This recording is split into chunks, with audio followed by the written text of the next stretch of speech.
प्रचंड तातीरे जनजीवन अस्तव्यस्त वर्धित तापमात्रा पलटि चिंतार कारण सकाळ 10टा पार हेले लोके घर बाहर भी भय करुछन्ते। पाणीपाग विभाग पक्षरु हिट वेव नहीं चेतावनी जारी होछे। एपरि परिस्थिति रे सामान्य अवहेला भी बड़ विपद को डाकी आणुछे।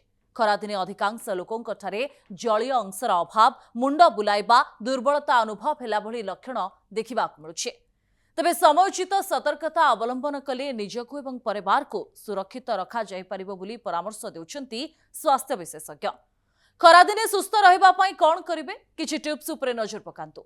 ग्रीष्म ऋतुरे झाळ बोहिबा जुगु शरीररु प्रचुर जल नष्ट हुए। एहाको संतुलित करिबा पई दिनकु अति कम रे 3 रु 4 लिटर पानी पियंतु। बाहरु आसीबा मात्रे तुरंत अति ठंडा पानी पियंतुनी। एहा हृदय स्वास्थ्य उपरे चाप पकाई पारे। खरादिने हजम शक्ति सामान्य दुर्बल हो जाए। अधिक तेल मसला खाद्यरु दूरे रुहंतु। तरभुज, काकुड़ी, खरबूज, पाचिला आंब खांतु। गरम जोगु खाद्य शीघ्र खराब हो जाए, जहाँ फूड पॉइजनिंग रो कारण हुए।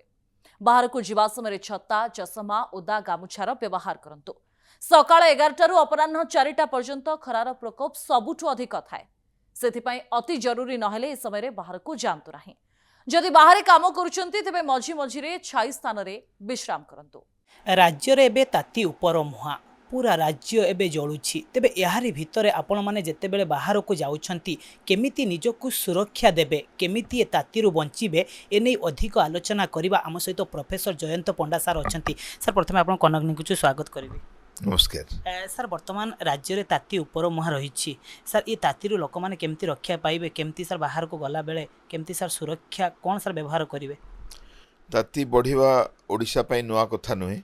आपण जानती वर्तमान सबु स्कूल बंद अच्छी राज्य सारा। ये जो 21, 22, 23, 24 के 3 दिन के 4 दिन के 5 दिन सब स्कूल सरकार बंद कर देछन्ती। कहना एथिरे अंशुघात हवार संभावना बहुत बेसी। आउ बाहर परिवेश, बाहर तापमात्रा एते खराब, तो एठी जने वयस्क लोक बा जने गर्भवती स्त्री बा जने रोगी अति शीघ्र गुरुतर हो। तो प्रथमे मु कहबी जो मानकर किसी कोमोबिडिटी अच्छी, हार्ट डिजीज अच्छी, डायबिटीज अच्छी, किडनी रोग अच्छी, कैंसर अच्छी, आजमा अच्छी, से माने 11 रु 4टा बिल्कुल बाहर को बाहरतुनी।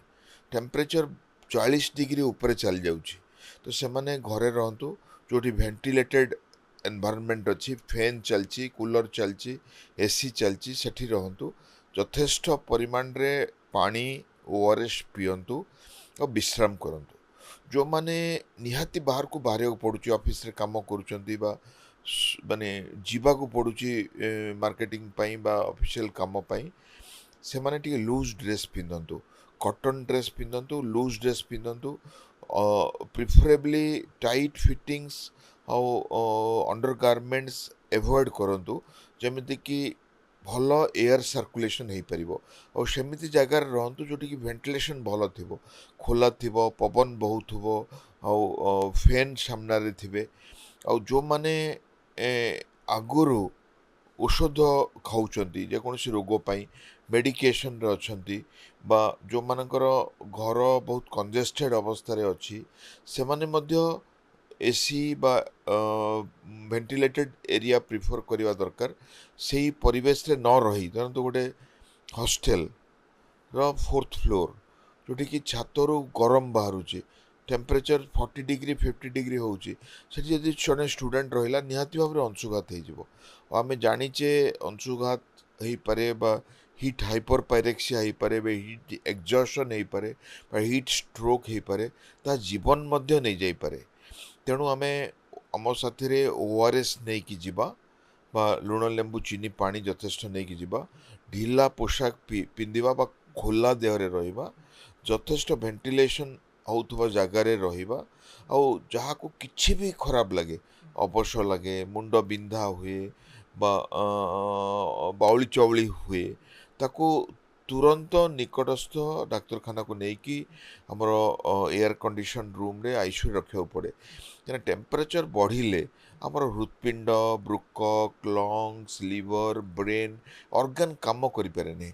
आमर 37 डिग्री सेंटीग्रेड है बॉडी टेम्परेचर ଏହା गोटे डिग्री एपटे सेपटे हेले ठीक अच्छे जो 40 डिग्री 45 डिग्री 50 डिग्री हो जाऊँगी सेठी आमर जीवन प्रति विपद अच्छी तो समस्ते ही सतर्कता अवलंबन करेंगे छोट पिला वयस्क वृद्ध वृद्धा और जो मानकर कोमॉर्बिड इलनेस अच्छी डायबिटीज कैंसर हार्ट डिजीज से माने बेसी सतर्क हेबे बाहर को बाहरले लूज ड्रेस पिंधिबे ओआरएस धरिबे छता नेबे अनेक टाइम डायरेक्ट हिट मध्य डैमेज करता है छता नेबे बा एयर कंडीशन गाड़ी रे जिबे आ छाई जगह वेंटिलेटेड एरिया रे रहिबे लक्षण हैला मात्रे डाक्तरों पाखरे पहुँचीबे वर्तमान राज्य में जितेबाला ताती उपर मुहां होची तेणु समस्त को सतर्कतार सहित रहिबार आवश्यक रही जदि किसी काम ना तेज 11टा पर बाहर को बाहर आवश्यकता ना जो कंट्राक्टर माने श्रमिक मान को काम कराउछंती सेमाने मध्य 11टा पर काम बंद रखिबार आवश्यकता रही